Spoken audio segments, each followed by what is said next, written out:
Hello everyone, एजुकेटीज में आपका स्वागत है।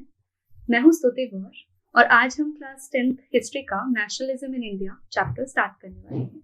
So let's start. Nationalism in India. Well देखिए, डायरेक्टली मैं इसमें टॉपिक्स पे नहीं जाने वाली हूँ कि 1920 में नॉन कॉपरेशन मूवमेंट हुआ था, गांधी जी उससे पहले आए थे। नहीं, इन सब को करने से पहले हमें हिस्ट्री में जो बैकग्राउंड है वो पता होना बहुत जरूरी होता है। और हिस्ट्री को लर्न करने का सबसे बेस्ट तरीका भी यही है कि आप पहले कहानी जान लीजिए, उसके बाद इवेंट्स अपने आप लाइन में आ जाते हैं। तो मैं पहले आपको थोड़ा बैकग्राउंड दूंगी और उसके बाद will do all the topics that is given in your NCERT. Now let's start. Nationalism in India. सबसे पहले तो हमें वर्ड नेशनलिज्म क्या होता है ये पता होना ही बहुत जरूरी होता है। देखो, नेशनलिज्म क्या होता है? नेशनलिज्म को हिंदी में हम बोलते हैं राष्ट्रवाद। राष्ट्रवाद, ये वर्ड आपने बहुत बार सुना होगा। राष्ट्रवाद एक आइडियोलॉजी है, एक मूवमेंट है जो प्रमोट करता है एक इंडिविजुअल, एक पर्टिकुलर नेशन को, द आइडिया ऑफ नेशन, ये उसको प्रमोट करता है।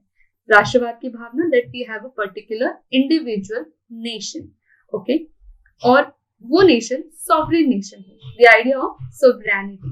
नाउ सोवरेनिटी क्या होता है? सोवरेनिटी बेसिकली कि इंडिया है, राइट, हम इंडियंस हैं, तो Indians are capable of taking their own decisions.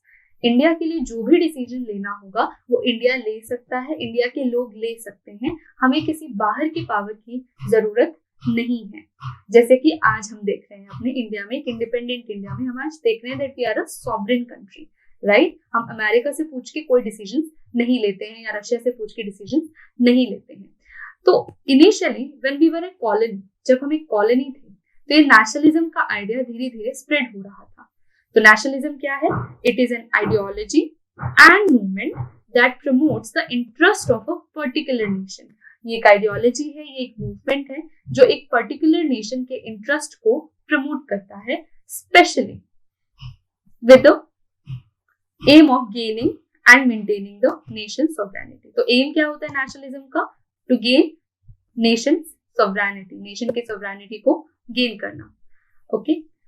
Now India में जो नेशनलिज्म था उसको, उसके राइज होने के बहुत सारे फैक्टर्स थे कि उससे पहले तो हमने नहीं देखा था। ये हम जब मॉडर्न इंडिया में जाते हैं, फ्रीडम स्ट्रगल में पहुंचते हैं, तब हम ये नेशनलिज्म की भावना को देखते हैं, राइट। तो उससे पहले नेशनलिज्म नहीं था।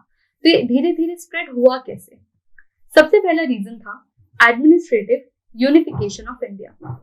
एडमिनिस्ट्रेटिव यूनिफिकेशन ऑफ इंडिया का मतलब, अर्लियर पुराने टाइम में क्या था कि हमारे जो पूरी कंट्री थी ना, वो बहुत सारे छोटे छोटे किंगडम, स्टेट्स और प्रिंसली स्टेट्स में डिवाइडेड थे, और हर स्टेट में उसका एक अपना प्रिंस या किंग होता था या राजा होता था जो कंप्लीटली इंडिपेंडेंट होता था अपने राज्य में, राइट। तो यानी कि हमारा इंडिया एक कलेक्टिव इंडिया की जो आइडिया था वो नहीं था पहले, है ना।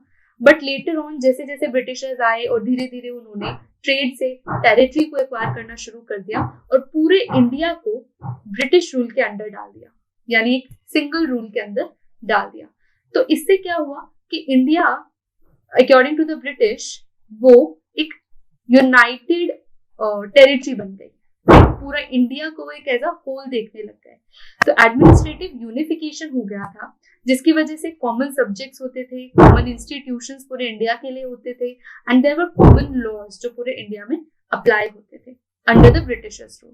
तो ये आइडिया हमें समझ आ गया कि अब हम अलग नहीं हैं, अब हम यूनाइटेड हैं समहाउ, राइट। प्रॉपरली अभी तक आइडिया डेवलप नहीं हुआ है, बट एटलीस्ट एक यूनिफिकेशन का आइडिया आ गया है through administration, right.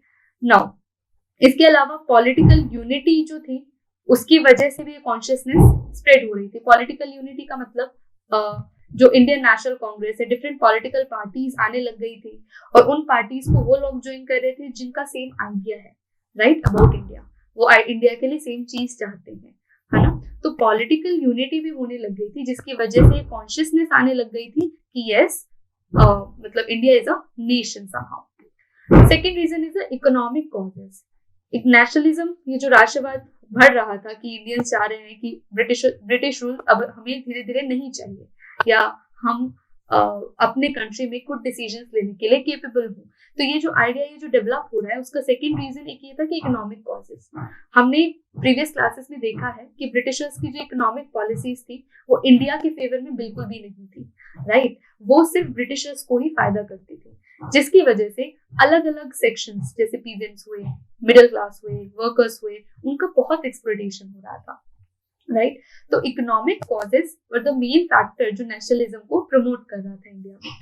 And drain of wealth, now what is this drain of wealth? It was given by दादा भाई नारोजी। दादा भाई नारोजी ने ड्रेन ऑफ वेल्थ थ्योरी दी थी। उसमें क्या था कि इंडिया की जो वेल्थ है ना वो इंडिया से बाहर जा रही है, इंडिया के लिए वो यूटिलाइज नहीं हो रही। तो ये ब्रिटिशर्स की जो भी पॉलिसीज थी, क्या पॉलिसीज थी, जैसे फॉर एग्जाम्पल इंडिया से ब्रिटिशर्स ने क्या किया, वो चीप में रॉ मटेरियल्स लेते थे और उसे ब्रिटेन में एक्सपोर्ट करते थे, ठीक है।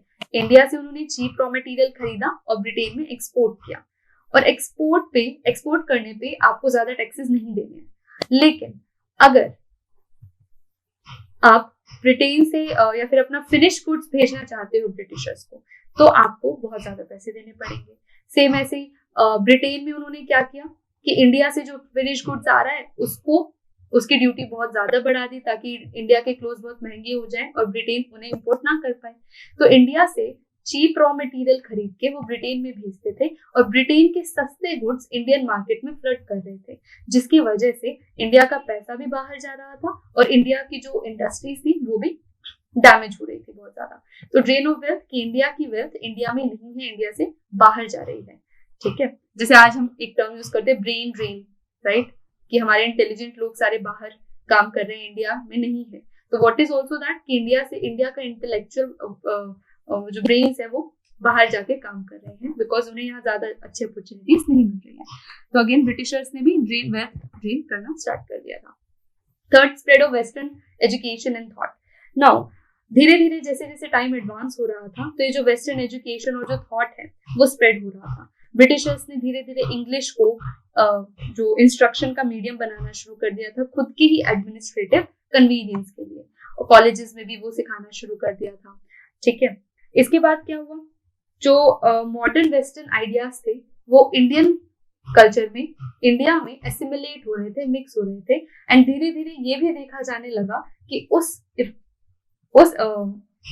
आइडियाज के कितने इविल इफेक्ट्स हैं, ठीक है, कि बहुत सारे लोगों को ये चेंज बिल्कुल पसंद नहीं आ रहा था। इल इफेक्ट्स क्या थे?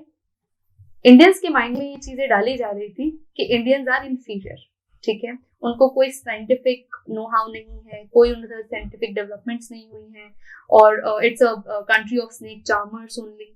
So such kind of ideas were propagated that Western education is best and Western ideas are best. See how scientific researches we have done.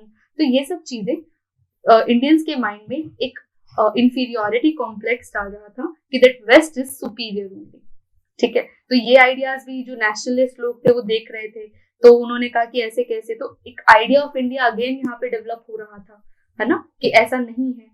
इसके अलावा there were some liberal and radical thoughts कैसे?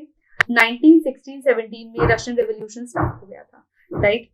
तो उसमें भी क्या था कि जो रेवोल्यूशन स्टार्ट होने की वजह से अलग अलग आइडियाज पूरे वर्ल्ड में स्प्रेड हो रहे थे, कम्युनिज्म के अलग अलग तरीके, और बहुत सारे यूरोपियन राइटर्स थे जिनकी बहुत रेडिकल राइटिंग्स थी, changing revolutionary writings, Rousseau, Milton, Voltaire. आप इनकी फाइंडिंग्स देखेंगे तो पता चलेगा कि वो रेवोल्यूशन को बहुत इंपॉर्टेंट मानते हैं किसी भी फॉरेन रूल को एक्सपेल करने के लिए।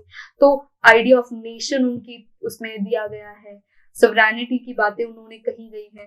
तो ये लिबरल और रेडिकल थॉट्स जो थे वो काफी फैल रहे थे, जिसकी वजह से हमारे इंडिया के भी जो लोग थे वो काफी ज्यादा नेशनलिज्म की भावनाएं उनमें आ रही थी। कम्युनिकेशंस के मीन्स डेवलप हो रहे थे, राइटिंग्स, अलग अलग मैगजीन्स, न्यूज़पेपर, मास मीडिया, ये जो मॉडर्न प्रेस है, रेडियो, ये सब चीजों के थ्रू आइडियाज वो स्प्रेडिंग। तो पहले जो दूर दूर तक आइडियाज नहीं फैल पाते थे, एक छोटे से एरिया में ही रह जाती थी ये चीजें, पूरे इंडिया में वो धीरे धीरे फैलनी स्टार्ट हो गई। रीडिस्कवरी ऑफ इंडियाज पास्ट, जैसे मैंने बताया कि ब्रिटिशर्स ने क्या किया कि आइडिया इंडियंस के माइंड में डाला कि आपका कोई पास्ट है नहीं, आपने कोई साइंटिफिक डेवलपमेंट की नहीं है इंडियंस ने। अभी देखो तुम वेस्ट में कितनी साइंटिफिक रिसर्चेज हो रही हैं, ये हो रही हैं। तो इस वजह से मतलब इसके against there were some historical researchers, जब उन्होंने scholars, there were some European scholars, तो उन्होंने जब हिस्टोरिकल रिसर्च की तो उन्हें पता चला कि इंडिया के पास भी एक बहुत रिच हिस्ट्री है उसकी, इंडिया का एक रिच कल्चर है। तो ये बातें भी फैलनी शुरू हो गई थी कि नहीं नहीं, हमारा India is extremely rich in its history and heritage. इसके अलावा socio religious movements, socio religious movements कहते हैं कुछ रिफॉर्म मूवमेंट्स थे कि जो सोसाइटी में इल प्रैक्टिसेस आ गई थी हमारी इंडियन सोसाइटी में, तो उन सब चीजों को हटाने के लिए एक्चुअली ये बताया जा रहा था बाय सम रिफॉर्मर्स कि ये जो रिलीजन है वो एक्चुअली हमें सिखाता क्या है। तो इस चीज का भी रिवाइवल हो रहा था, रिफॉर्म हो रहा था, पुरानी जो रूढ़िवादी जो सोच थी उनको चेंज किया जा रहा था। तो उसके लिए बहुत सारे रिफॉर्म ऑर्गेनाइजेशंस थे, जैसे राजा राम मोहन रॉय की ब्रह्मो समाज थी, ठीक है, आर्य समाज थी, ऐसे रामकृष्ण मिशन, ये सारे रिफॉर्म ऑर्गेनाइजेशंस थे। तो इसकी वजह से भी वो समझा रहे थे कि देखो इंडिया का आइडिया ये है, इंडिया ऐसा था, और India again the idea of India was developing.